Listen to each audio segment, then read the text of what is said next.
do a really quick.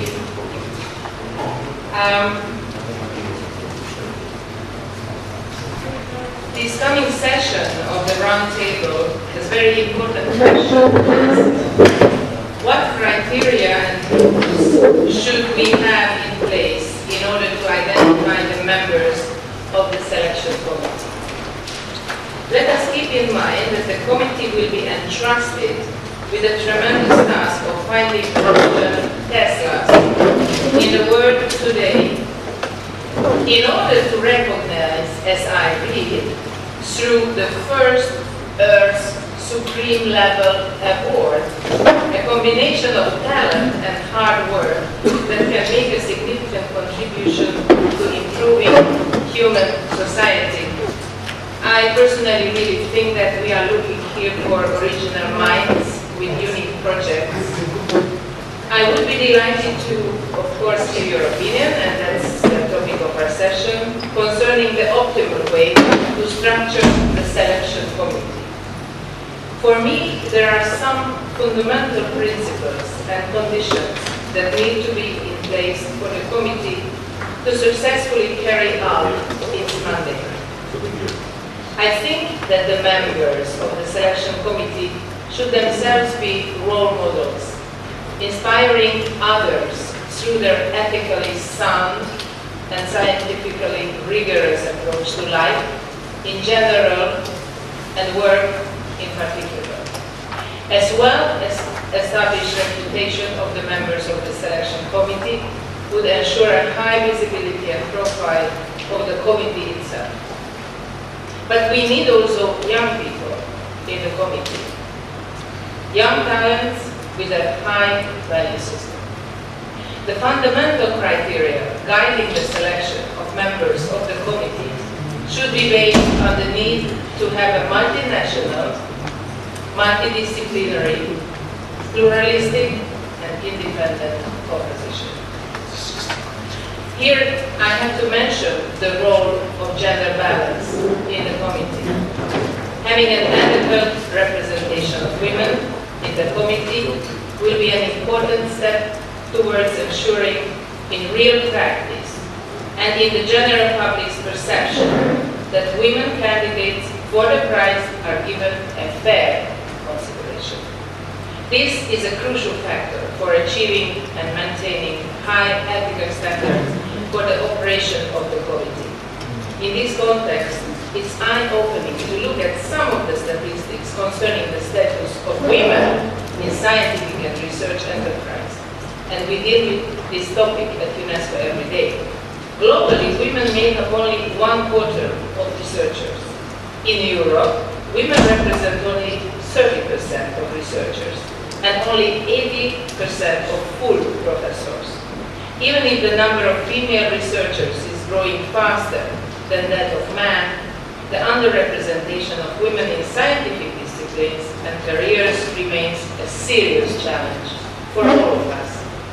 The fight for gender equality has been a critical part of UNESCO's mandate, and the organization has been committed to women's empowerment and gender equality for many decades.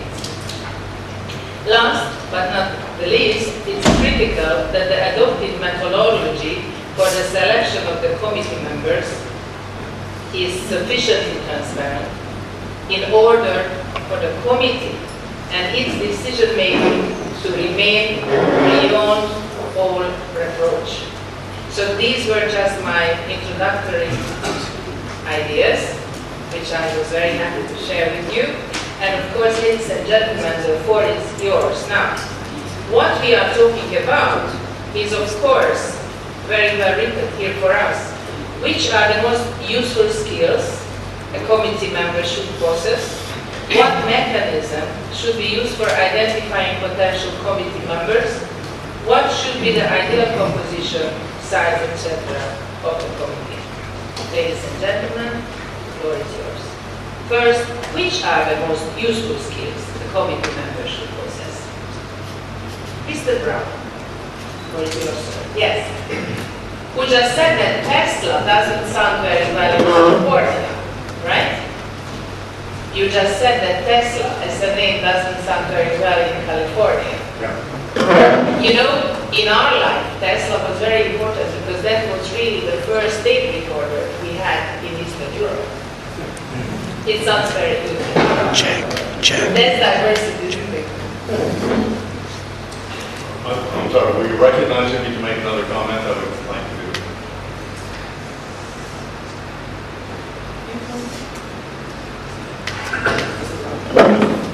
Mr. Brown, okay. Good afternoon. I hope everyone is awake and has enjoyed their lunch.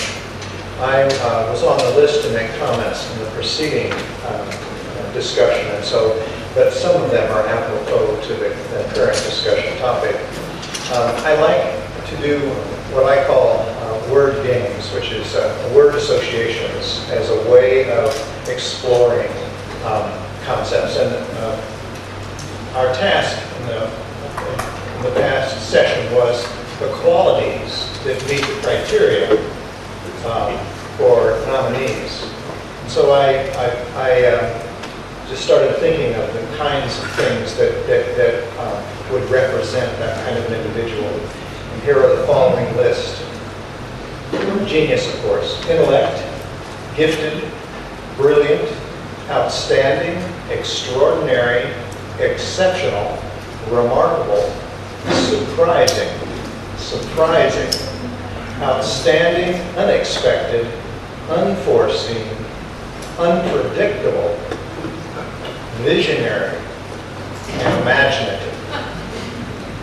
That, I think, not only applies to the nominee, but I think it should apply to the folks who will be making the decisions about the nominee. The other comment I want to make, and unfortunately I must leave you, I could not change my playing reservation, so as soon as I'm finished making these comments, I will be leaving. It deals with how this selection should happen, and I suggest building on what someone said, a two-stage, a three-stage process. The first is a nomination that must include a demonstration of accomplishments. I think we all agree on that.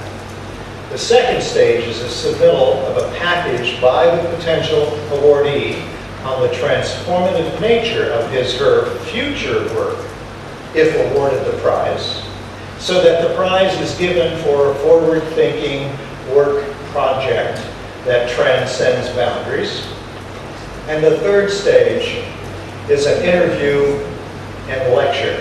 And it may be that we could actually bring the top 3 candidates or the top 5 candidates to Schlitt or wherever the foundation is to hold a series of lectures. First, to make sure that the nominee is capable of expressing his/herself and bringing the kind of respect and reputation that's necessary for an award like this. That's my comments. This has been the most enjoyable morning of my life. I appreciate it all very much. I hope that I get to see all of you again very soon. Thank you very much, and we wish you a safe journey, bon voyage, back. And now I would like to give the floor to Mr. Hill. Yeah, the floor is yours, sir. The subject under conversation is the criteria for the selection committee members. And Chair Lady, you yourself advanced some very important ones. I would just like to add flexibility of mind. Flexibility of mind. It is typical, and research shows, that those people who are the kind of people who would be awardees tend to be inflexible of mind. They are single-minded, they are focused, they are driven to an objective, a cause, or a purpose. But on the selection committee, having someone who believes that the only important issue is communications, or food, or space development, or energy, or sustainability, or peace in the world, any such person on the committee would be extremely disruptive to the committee process. Instead, the people should be broadly based, and therefore probably not themselves likely winners of such an award, but rather people with very broad minds. Then I would like to just mention, and and offer a contrary perspective on transparency. It's not clear to me that transparency is a good idea in a selection process of this sort. However, this is important to shape, because transparency means that the participants in the selection and nomination process are all known to their colleagues and their friends, and therefore subject to political and group and social pressures. Perhaps better to isolate the process rather than to make it transparent. This is not a process of public governance, after all. It's a private kind of process that should be followed. The last thing I would just like to put on the table is we've made zero mention this morning of using 21st century media as a method of either identifying or selecting participants at any point along the road. But if you were asked the hypothetical 20-year-olds that we've been talking about today, how would you find the best people in the world, the most creative, smartest, most driven people? They would say, well, I'll go to Facebook.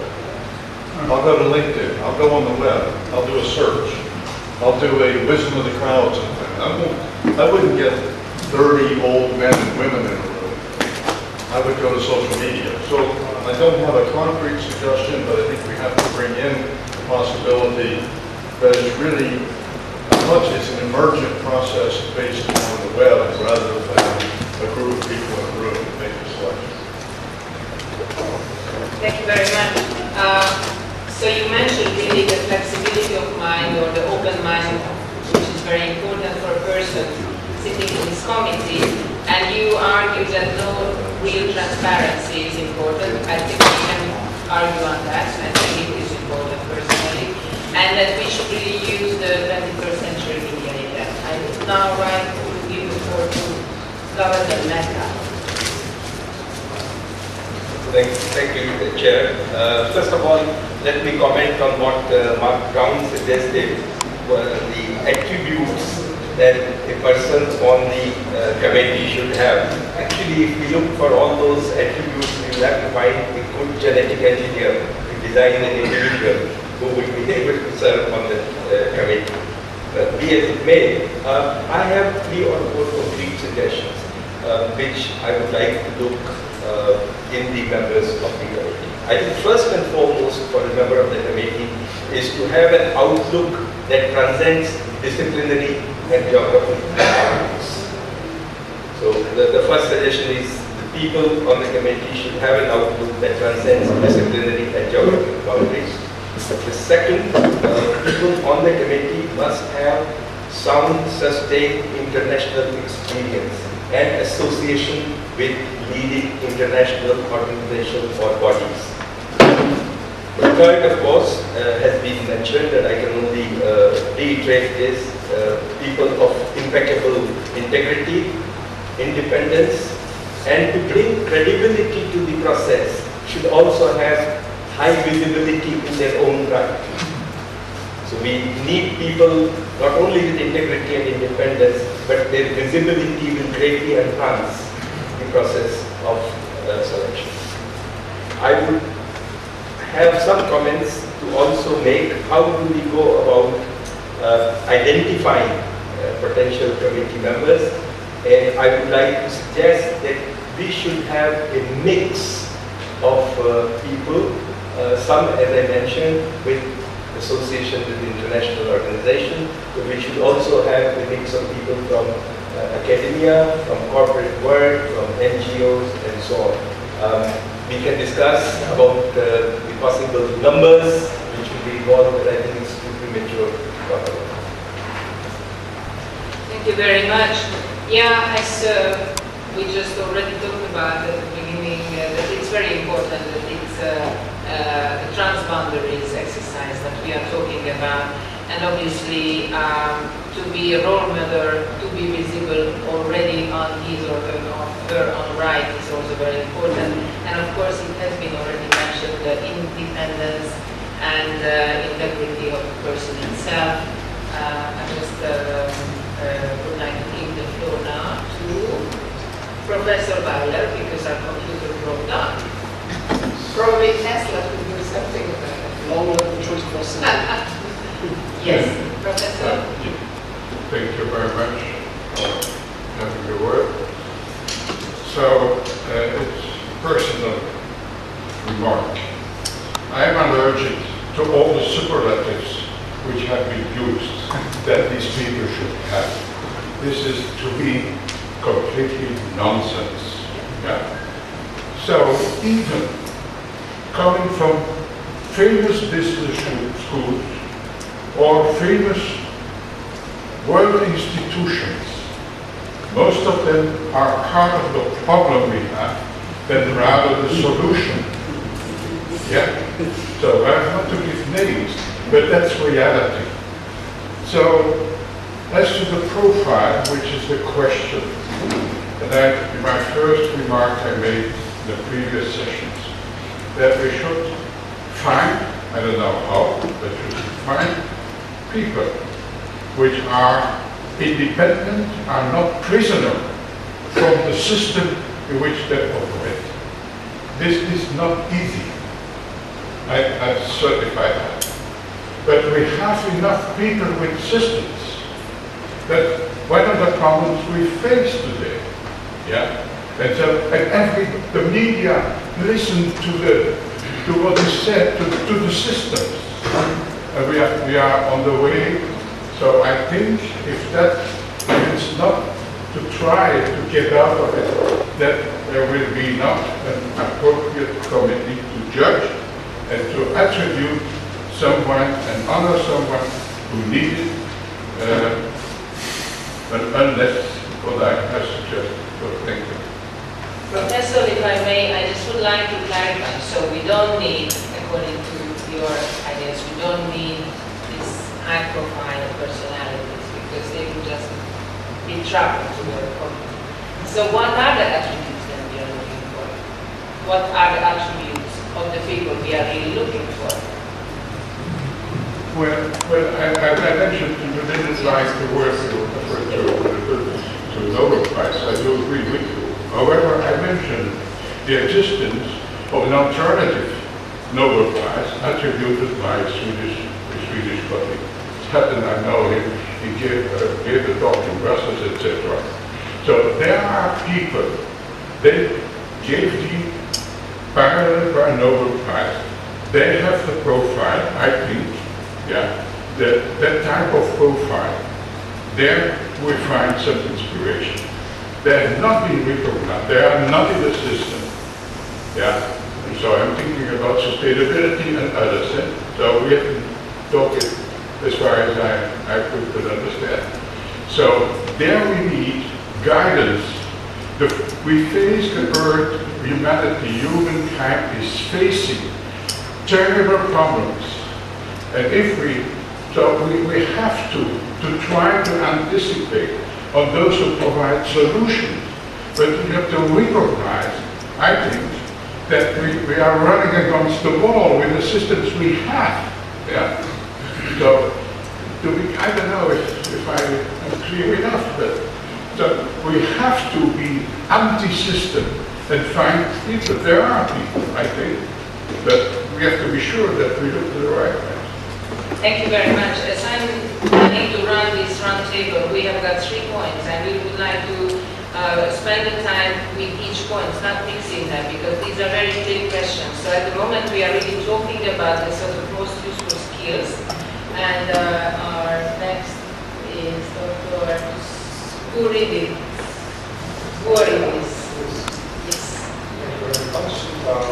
Actually, I think that the questions that we are going to address are combined and interrelated. First of all, if there is, let's say, selection the sufficient there's a level where people say consent nominating or intercommunication, you may start having 1,000 applications. Can a committee of 5 people go through it in one time? No. So basically, they have interrelated questions that need to be addressed. That's from my experience as I use these guys. What I find very important is that there is a pre-screening of the applicants by the technocratic committee that can do due diligence. Basically, make sure that the application or governmental submission actually makes sense. before that is processed further, and then there is some kind of history. And then you have essentially the jury that can be a very high level people, that they have to do much less work in terms of selecting for a vast number of applications. It's 3 or 4 applications that they really have to discuss it. So these are my suggestions in terms of the mechanism. So technocratic, kind of very due diligence, and then like high level, very high profile people that will be part of it. Thank you very much. The next speaker is Madam Christina Persson. The floor is yours. Thank you. I'd just like to add a few qualities that have not been mentioned, and one quality that has been mentioned I think should be underlined even more. There are so many good criteria for this, as I was mentioned by the Sophie Chair and by Mr.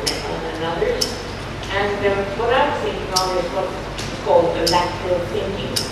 It has to do with a holistic view and being having an outlook that transcends disciplinary boundaries, and of course geographical boundaries should be included in that.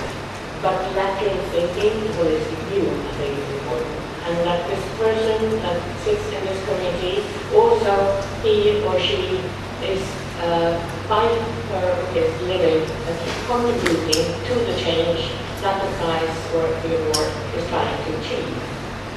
That the committee members themselves in practice live the talk, walk the talk, and live the message, or at least that they have done it in their life. And then the other quality that I was thinking of is that, of course, that people should come from all over the world, but that each one has strong networks. Strong networks, quality-wise and wide networks. The quality and size of the personal networks. Because through them, each committee member will be able to contribute much more than by visitors or personal contacts. But to be in touch with big networks is important. And if you have that kind of people in the committee, the committee doesn't have to be very big. And if it's not too big, you have a group that can really discuss and be close. So, I mean, people from 5 continents means that there will be a number of people. And the strong network doesn't have to be 40 or 20 people, or maybe not even 10, I don't know. So that was, I think, what I would like to add to this point. Thank you very much. Very valuable points. I think the lateral thinking and the holistic way of thinking for the people sitting in the committee would be really very important. And I think that the point, having people with strong personal networks would really make the best application for everybody to sit at the committee as well. Because now probably we could also continue to think about what kind of mechanism should be used for identifying these committee members.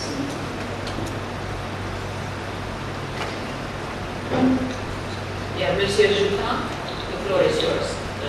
Two points. The first, dealing with the skills. So people say, some people say open-minded. I think it's critical. I think we need a kind of wisdom to be able to understand the world, the human complexity. Because very often you say we need to ask young people, but very often some young people are not. It's not easy for them to fight against hype and pressure. So we need also people able to really understand what would be the fair solution, the fair answer. We need also people who are able to have a kind of rebels, to say out of the system as rebels, creative people, people who have mastered his or her ego.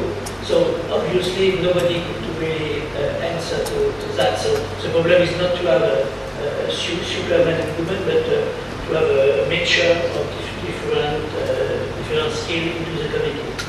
The second point is, I think we need 3 things for the committee. First, in different countries, we need to set up networks in order to understand, for example, our Chinese friends propose to work in harmony I think we have different way to say things in Europe, in China, in India. So we need people into the country and perhaps able to help to promote, to propose some candidates. The second thing is we need a kind of, let's say, they call it a Senate. That means people who are able to give the orientation of the price, but not to be member of the committee. And these people are able to select the people of committee, the condition that if they are in the Senate, they don't belong to the committee. So I think it could help to have an orientation in the long term, and also to renew the people of the committee, let's say to 3 or 4 years. And the third point is the committee itself, with let's say 20, 30 people. I think people of the banks have some experience of that, can use this as experience. But the 3 levels are very critical for us. People, a lot of people, and if we want to develop the spirit of the price, we need to have more people involved in the country. They could help us to be more diversified. The Senate, people who have the wisdom in order to give the orientation and to select and renew the committee. Thank you very much. And I'd like to give the floor to Professor Schöpflin. Schöpflin, sorry. Sorry. Yes, I have the advantage of the idea comes to me. Thank you very much, Chair. Even better, thank you. It's about the qualities that we're talking about. But first of all, it seems to me that the members should be equal insofar as that's possible to establish in terms of the articulacy, the social skills, the decision-making skills, fluency, etc. Otherwise, I think this is Parkinson's fourth law, the person who knows most about it remains silent. And that, of course, is a real problem. The second point, there should be a kind of genuine, pluricultural awareness of the sensitivities of other cultures, the people who come from other cultures, how they see things, so that your own norms, this comes back to the system, being captives of system. Culture as a system in this sense should be capable of transcending their own norms and understand the problem, which I think is a very genuine one, sort of look at it sideways, is that somebody who may be worthy of it, worthy of the award from one particular cultural perspective, would not be from another. I think those have to be negotiated. The third problem, that's sort of already come up, is who identifies the identifiers. It's sort of Lenin's question in a way, but leave that. But the mechanism. The question in my mind is, should the committee be under time pressure, or should the committee not be under time pressure? It's a very difficult one. If it's not under time pressure, then the whole process may be dragged out. If it is under time pressure, they may actually end up making a bad decision. But I think we have to think about it. The next point is, it seems to me, members should, as a matter of honour, and I think that's the word I would stress, not outsource their decisions, not delegate the task, but do it themselves. And you may know say, if you want a job done, take it to a busy person. If the person is, the devil makes work for idle hands, who knows what kind of work comes out of that. And my last one is another question. I mean, just again, this sort of come up in slightly different forms. Should there be a pre-selection process? Should there be a secretariat? How much openness? What are to be the mechanisms by which one, if you like, finds the avenue of approach to the final committee? I mean, is it one committee, two committees? We're talking about the different stages. But I mean, these are issues that have to be faced. Because if you get it wrong, then I think the end result will not be a good one, although that isn't necessarily a thing. Thank you very much, Professor. I think what was very important for us to hear now is a suggestion that, first of all, we need people who could dedicate their time. So it is a very important point. We need big names, not big names. I mean, we can talk about that, but whoever will be sitting in the committee should really dedicate the time. Now, as far as about the time pressure, as far as I know, you would like to have this prize, the first award by next year, right? That's what I read in the papers. So, meaning it's already very short time for that to set up, to have the process and so on. And I think what was important, the equals of, it would be a committee of equals. That's also an important point. Now I would like to give the floor to Lily Chan. Dr. Chan, the floor is yours. My comment on mechanisms used, just a suggestion. There are probably 40 or 50 of us here, and all of us, having sat through today, would already have some inclinations and have some background, some ideas as to who potential committee members are.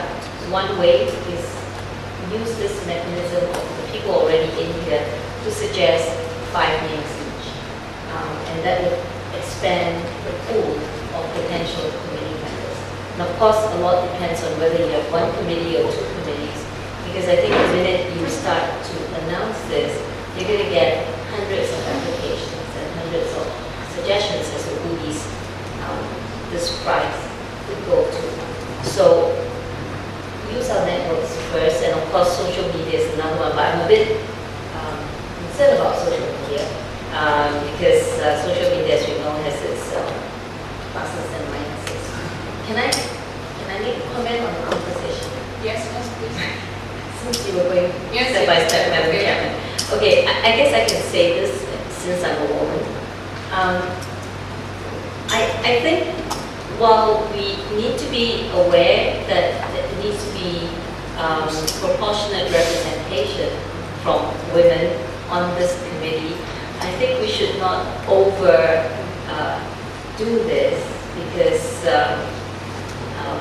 coming from an Asian country, I take the view that women would not gain equality if we always have separate categories for women or for selection processes. I think the issues of why women are underrepresented goes way beyond that, and it goes into a lot of our upbringing of our own sons. That's my personal opinion. But I think the ideal composition, if each one of us, having gone through this session today, can come up with 5 names of potential candidates within our own sphere, and I'm sure it will be from Asia, from all over the world, and from different walks of life and different religions and so on and so forth. I think that could be one mechanism to ensure that that can be done. Thank you very much. Professor, I don't know how we could overdo it, but we probably could talk about that later. I personally think gender equality, that would be important. But I see what you're saying. Okay, our next, Professor Penn. Well, I do agree very much with gender equality, and being an architect and having dealt with the money topic for many years, I always dealt with mostly men, so I really feel that would be great if this committee could be composed of equal numbers of men and women. But my remark really would follow up on what Raoul had said. I feel that although I'm not quite in agreement with him, that we should have some people from international organizations in the committee. I think there's one huge group of organizations which are totally underrepresented everywhere, and that is the group of NGOs. There are millions now. I mean, Hawkins research has revealed that there is a phenomenon that is absolutely not recognized by most people, and he calls it, in a wonderful analogy, he says this is the immune system of mankind. Because these NGOs go everywhere where something goes wrong, you know, rainforest is being cut and women are being exploited, whatever. And I feel that we need at least a few representatives from NGOs that have that are going to bring in their perspective. And also I agree with people have to have their time, but that was the main thing I wanted to emphasize, although I'm more for a mixture of people from different institutions, from different countries, and also from different levels of decision making. Thank you very much, Professor Kennedy. That's of course here another level of thinking, not only include special or invite special personalities, but representatives of the NGO. Exactly. It's a new idea. And if I may just add one more sentence, I mean, I've hardly ever had such an intense professional discussion as in this group this morning. I have the feeling that all of you know possibly candidates for the prize, and I would encourage that the potential of this group is not being left aside in further process, and that we will, those who are elected to be on the committee, that they will have access to the knowledge and the relationships and the social networks of the people in this group, which I think would be pity if that was lost. Thank you very much. Yes, I will give you the floor to react to that, Professor. Yes, just react, please. So I do agree with what Margaret has been saying, but what I meant is the following, at the case of two examples. Two well-known economists today were vice presidents of the World Bank, and they have taken their criticism when they left the World Bank. Yeah, I've not to mention the names, I suppose that you know them. Instead of reforming that institution that is part of the problem rather than part of the solution, they had to be outside. So what I mean is, so I do not disagree, I do agree. I've just noticed with these examples to be extremely careful.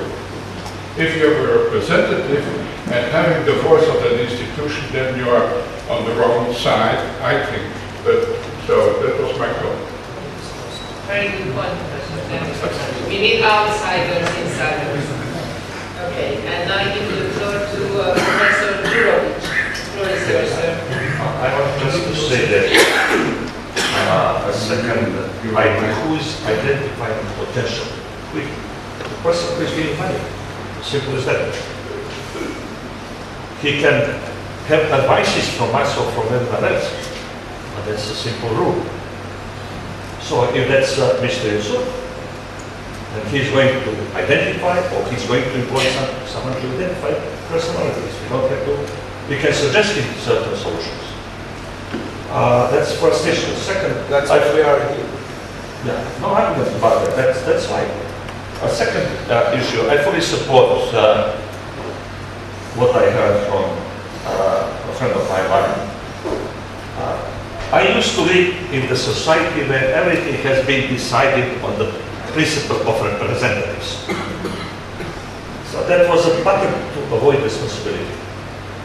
Never worked properly. In this case, I'm strongly against that. I support the idea that there should be independent personalities, but I'm not certain who is independent today. Are they retired people only, or who are independent? So that's really a question on that. And in fact, I took a forward to suggest only one institution who, in my view, should be present in this business. Not because I'm a member of that, but just because that is the most well-known institution in the name of the Tesla. That's Tesla Memorial Society, which was originally funded in London, now it's in New York City. They gather very recognized scientists, very recognized philosophers, very recognized people in the world who adore Tesla's work. I think it would be fair, not as a representative, but just to involve someone from that society. That's among thousands and thousands of societies named by Tesla name around the world, the most known. You can check on the internet pages. That's from Memorial Society. I think that you wouldn't have anything against that. Just just not to be unfair to the situation, given that you put them on the table, we are in very intense contact and collaboration with them. And it is to be seen how they will evolve naturally. We're not going to do it without them. But they are not currently in an infrastructure position where they are able to engage in that way in which we want them to engage. That we do not want to do. We are in very intense and intimate discussions with them. The same way we have very intense and intimate discussions with the Tesla Museum in Serbia, they're very intense, and so on. So we are in very close contact with all of these. The representative from the Tesla Museum should have been here today. He declined to be here for various practical reasons, not because he didn't want to be here, but for practical reasons. So these are things which are happening, and so therefore we do look beyond our own noses. Thank you, and Professor Crowe, the floor is yours. Thank you. One of the things what I mentioned, and I've already mentioned, so I repeat it because I consider it to be very important. My number one remark is that if we formulate the guidelines properly, then any morally and ethically correct committee should be able to make the decision. To formulate a good committee is not for that, because this is the guarantee of the high level. So really, high visibility, high ethical standard, people should be present in the committee. Of course, another question is, who appoints this committee? Who selects the committee members? But there is another selection process, has the right to propose. And I am against any institutional involvement. We are not voting for a trade union prize, we are working for an excellence prize. And therefore, I think that only one institution should be involved, the institution which is the administrative backup of the prize, and nothing more. Now, I think the committee members should serve for final time, and it was mentioned at 3 years, I agree with that. And it was even mentioned who appoints them and who proposes. This should be decided. The committee should be asked to come to an unanimous decision. So they should discuss until they come to a final conclusion that everybody agrees. If it's not heard, the minimum to serve, or the vote should go for that. There should be something to do for the first year of the prize, where there is no time to make this complicated process. So maybe I have a strange proposal. I think this panel should be authorized to make proposals for the first prize. Now, one more proposal, which is coming for the later time. I have a very good experience in different panels where the winners of the previous prizes are involved. So after 2 years or 3 years, when there are already some winners, the winners should be involved in the decision-making process. I think this was the main remarks that I wanted to say. Thank you very much, Professor. I think these were very important questions. So who selects the committee? Who appoints them? And it's a great idea. If you don't have time or you don't have time to set up the new committee, this kind of group of people, high-level singers who are here in the room, could play the kind of initial role as serving as the committee. That was your suggestion, Professor. Thank you very much. And now I would like to give the floor to Mr. Malhotra. Thank you very much. I have been listening intently, but I did not hear the committees should be of an international nature. Not only that, nation should prominently be there. And secondly, in my own experience, I have found the most coercive committee decisions can be made if it is limited to 9 or maximum 11 members. Minimum is 7, ideal is 9. Second point, I agree that the visibility of members on an international basis is very important. third important new point I want to present to the roundtable. The minutes of the meeting when the decision is made should be published after a month so that the visibility of people is established that they are true to the nature. And the final point, every year 1/3 of the committee members should be retired so that maximum service is 3 years. Then it is a fresh blood every time coming into. Thank you very much. Thank you very much. Now we have got quite a few suggestions about what attributes the persons invited to the committee should have, or even whether besides the person, we would also have representatives of NGOs or institutions as well. We also have quite a lot of suggestions about the selection process, pre-selection or jury after the pre-selection committee taking place. I think we could now continue and then talk about the whole problematic together, about what would be the ideal composition size of the committee. How many people,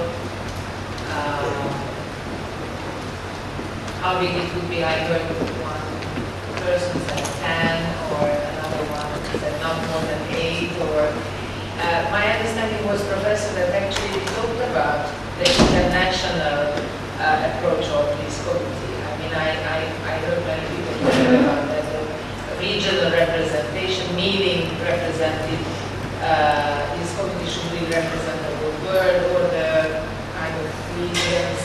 I don't know whether you mentioned means that you would like to see representatives from each country, because that would be very difficult. You are also talking about regional representation, right? Yes. True. So transboundaries, we said transnational, yeah. You can use it continental-wide. Yeah. That is there. Thank you. Thank you very much. Yes. And I would like to give the floor to Mr. Ripi. Yeah. Ripi. Thank you, Madam Chairman, for this opportunity. So, my input relates both to this and previous items of the agenda. Let's try to recall how has been any renowned genius first recognized. It has not been through personality, neither by positions or specific areas of research, nor even by the level of ideas or works overall. It is solely by unique achievements of the person, which have to be really outstanding and groundbreaking, something that nobody before managed to accomplish or even imagine. The most important characteristic of a genius is solving the problems which are truly forbidden. And my proposal is to put this principle as a basis, and instead of looking for specific people, we should come up with the problems in different fields which need a genius to be solved. There is a full list of these discoveries in waiting across many disciplines. Some examples in chemistry. Why are some organic reactions accelerated at the water-organic interface, for example? In economics, unified model of human biases, equipremium puzzle, and so on. In fundamental physics, baryon asymmetry, horizon problem, dark slope. This only scratches the surface. There are such challenges in virtually every field of knowledge. And besides the prestige, the practical impact of Tesla Prize will be associated with providing a strong initiative for young scientists and being a reason for the major scientific advancement. And thus here comes the criteria for the selection committee. The members should be able to identify the challenges and to assess the quality of proposed solutions. This means that they must be the highest level specialists and recognized authorities in the corresponding fields. Hence we come to the system of a number of subcommittees, each encompassing probably 4 to 5 highly distinguished persons in certain fields. This is the structure I would propose. Thank you. Thank you very much. Thank you. And now I would like to give the floor to Mr. Forst. Thank you very much.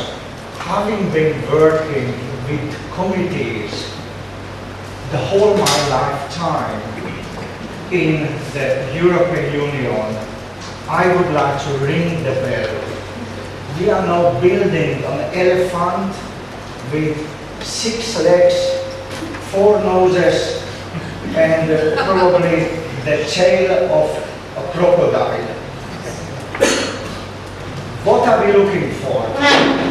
We are looking for rewarding a Maria Theresia, a Gandhi, a Niels Bohr, whoever, broadly. It is not a scientific prize.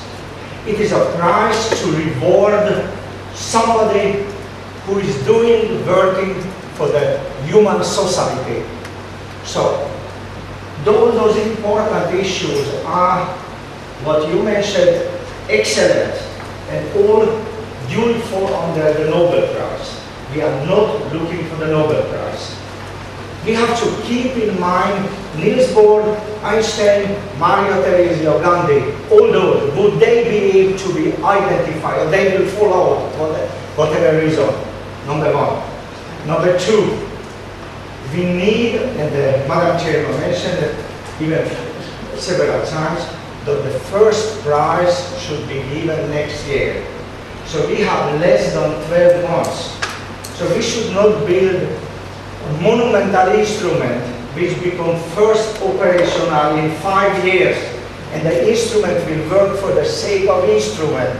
It should be operational tomorrow morning or yesterday. Do we need regional representation? No. Do we need representation? No. We need brains, we need ethic, we need moral. We need to identify people who inherently represent region, inherently represent the female, inherently represent the youth, but in force of their intellect, in force of their recognized respectability, acceptability, what they say, they can make their opinion, their voice heard, and everybody, the public, the media will realize it.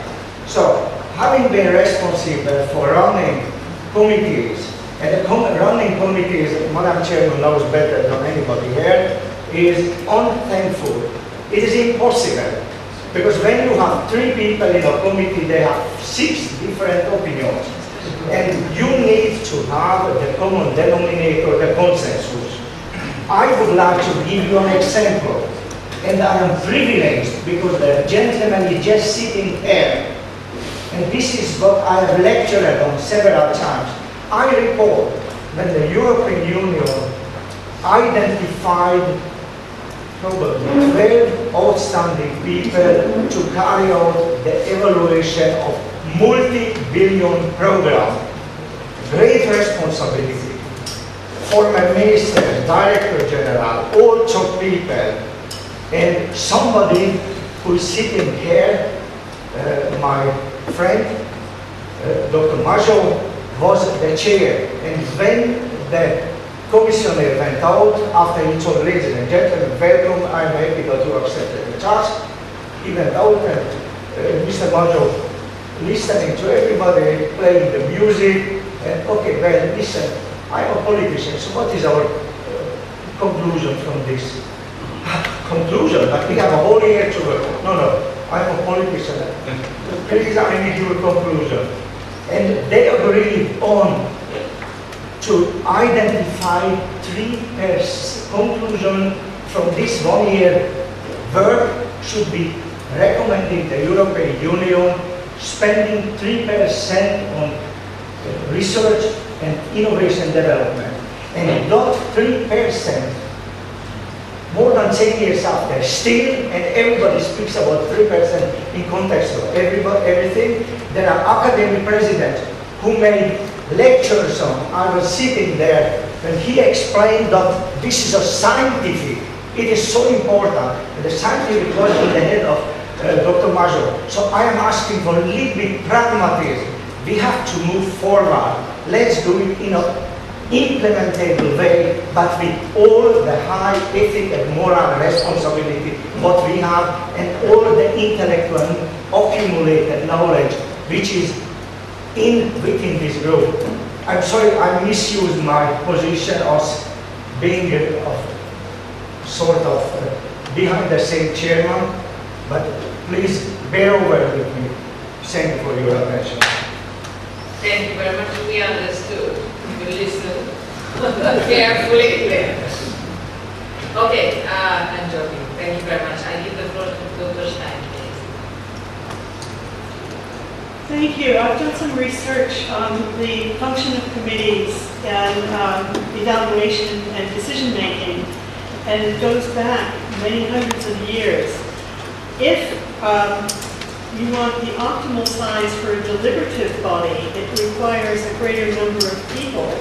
And very interestingly, the magic number of 12, which Gilbert has just mentioned, is a number that's used for many jury-based systems that have to consider evidence in detail. It is more common to have groups of about 20 where representation becomes an important issue for that moment in time. For selection committees, for peer review, for employment panels, typically the optimal number is about half of that, so maybe 6 people. But there are ways in which you can have the best of both worlds. A 2-stage or 3-stage selection process, the number of people involved can change depending on which stage it is. Also, the composition of the selection committee can change over time, so that if you can't get balance in every category that was discussed, for example, from Lily Chan's intervention earlier, you can't have that many people on a committee. Over time, you can. So then we have the temporal variable as well.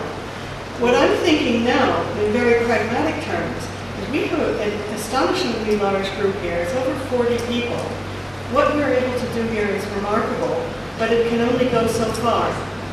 And it is possible to construct out of a large body like this a subset, not a subcommittee, but people who are already engaged in the process, perhaps to start the process off. Maybe not entirely closed off to other people, because we have already identified the difficulty in engaging the generations. And it seemed that I think we all recognize that we're missing that generation of people who are most concerned about the problems that our generations have created and are using different types of tools to deal with those problems. We can think very creatively about appointing a committee that consists partly of those experienced people here and partly those who may have more radical views and may not be endorsed necessarily, well, may not be representing any particular institution. Thank you. Thank you very much. I mean, it was very important when you mentioned the selection committee and the jury. It's already a kind of implementation of what we are talking about, and also the numbers. So I was very happy to, because I'm looking forward to have practical ideas. I mean, as we have got 1 year all together, I mean, it's already too late. But I don't think so. We are here a body which should really agree on everything, but it's more a kind of brainstorming, isn't it? Because otherwise we could never finish our meeting. And I now would like to give the floor to Anna. I'd like to simply raise the practicalities of such an endeavor as creating a prize. You get into an infinite regress about who selects whom, as we have been partly doing here. And I think one has to start at point 0, which is a trust for the money that is devoted to the fund. Any prize must have trustees, a limited number of trustees who represent the donors, the original donors of the prize, or persons representing them. This would be typically a small number of people. They would look after the flow of money, about generating the initial capital and so on. And these people, they are responsible not just for the money, but for the way the thing continues in the future. So that initial group of trustees has to be decided on either singly or collegially by those establishing the prize. There's just no getting away from it. You can't have an infinite regress. The buck stops at the person who this verse is about. And here they take on, as it were, the moral responsibility and the financial responsibility, but as I understand it from our being here, by soliciting input and advice, of course, from as broad and qualified a group of people as possible. That Board of Trustees are the single authorized people to select the committee. Again, you cannot ask the world at large or people on the internet to vote for the committee. It simply cannot be done. It is just not practical. There has to be a hierarchy of responsibility.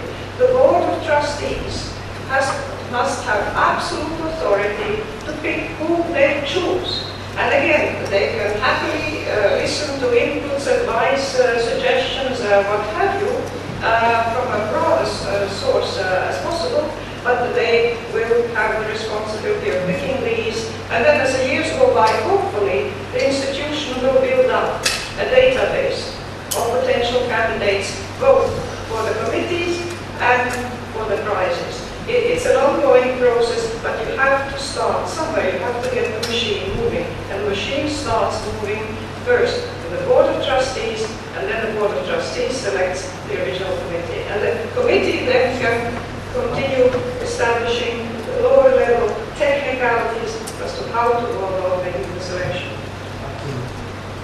Thank you very much. Brilliant. We've done. Yes.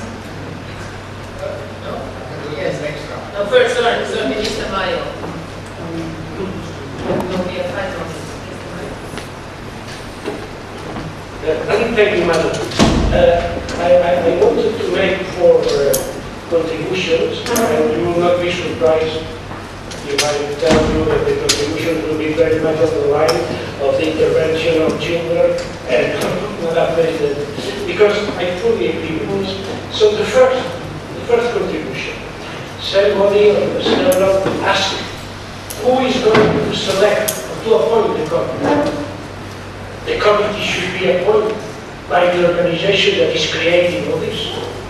I don't know if the organization is the Forty Foundation or the Brown Global Foundation or a joint, but somebody should take the responsibility of appointing the committee. The committee, as somebody said, the President said, will not be elected by internet. Of course. So it should be one organization, one of the 2 that are promoting, or a joint organization, I don't know who, but that will appoint the committee. A lot of people, including us, can make proposals and can, but the responsibility of the appointment is of the organization who creates the prize and gives the funds. But point number 1. Professor, may I just interrupt you for a second? I think it's very important to clarify this. I would like to give the floor for a second.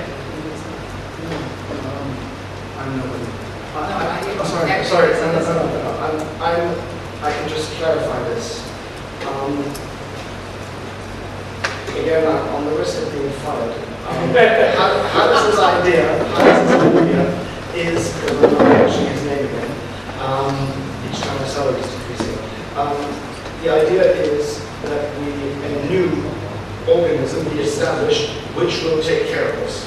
And this is why we need you. We need to understand what the needs are, because the structure of such an organization, of such an institute, will be in function of what should be done, and it will not be the other way around. And that is the point. We are trying to give you a blank slate. We're trying to say this so often. We're trying to give you a blank slate. Tell us what you feel is needed, and we will then construct something around it. There's many engineers here, and I know from engineering, they always say, tell us what the problem is, and we will solve it. Solving it is not the problem. Very often today what we see is engineering is being created, and we then have to adapt to it.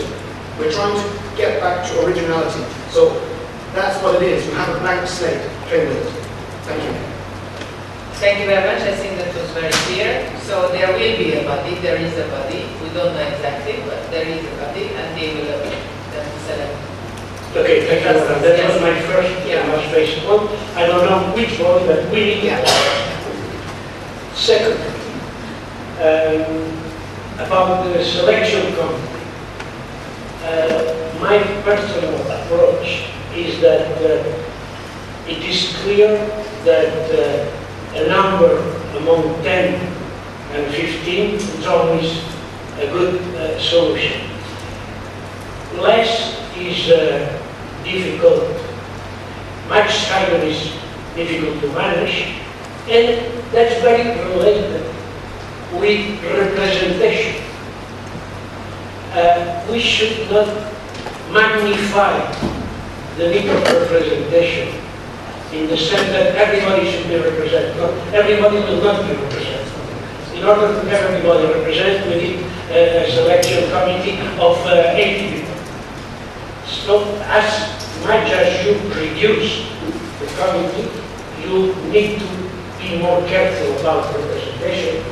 But what does mean representation? We know it very well in Europe. Not all the present organisms in Europe can have 27 representatives, you know. And so if you create a committee of 10, you need to find a way that everybody feels represented, even if it is not represented. And we will find exactly the same problem. So my advice is that the number should be between 10, 15, something like this. Number 3, related with this. The voting mechanism.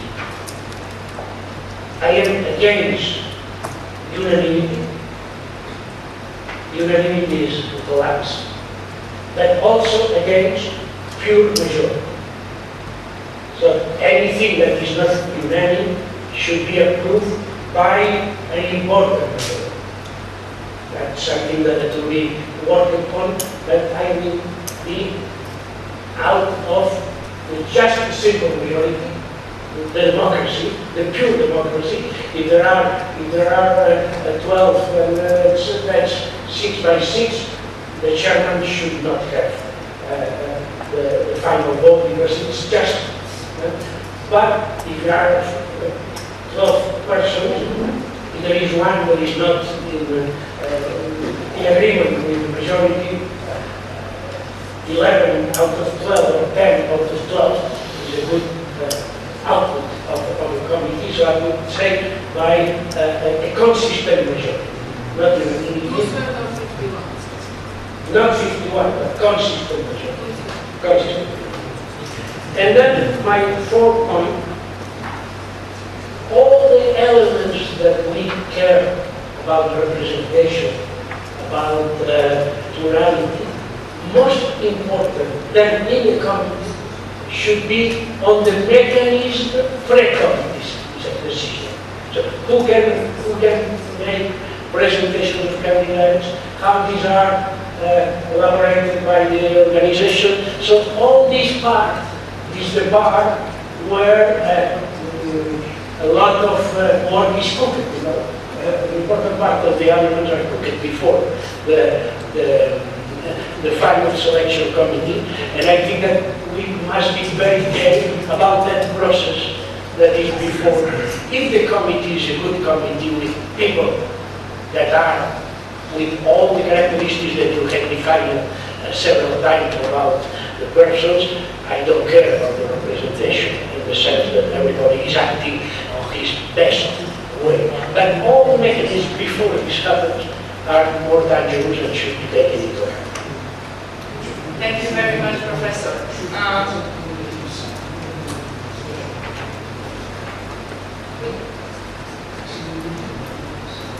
Professor, would you like to share it? Would you like to share it? What you just said? Well, I think that every member of the committee should represent only himself, not any organization, country, or association. Thank you very much. Ladies and gentlemen, we are 3 minutes over, so that's not so bad for running a round table discussion. And I think we have done immense work in terms of we were able to identify the most important attributes of the person or the importance of the representatives of the NGOs. We were able to talk about the practicalities, how to set up the board of trustees, the selection committee, the appointment process, and so on. The two-level system of the jury as well, and of course it will be up to the foundation, the funders, to use the best ideas of this roundtable. So thank you very much for listening.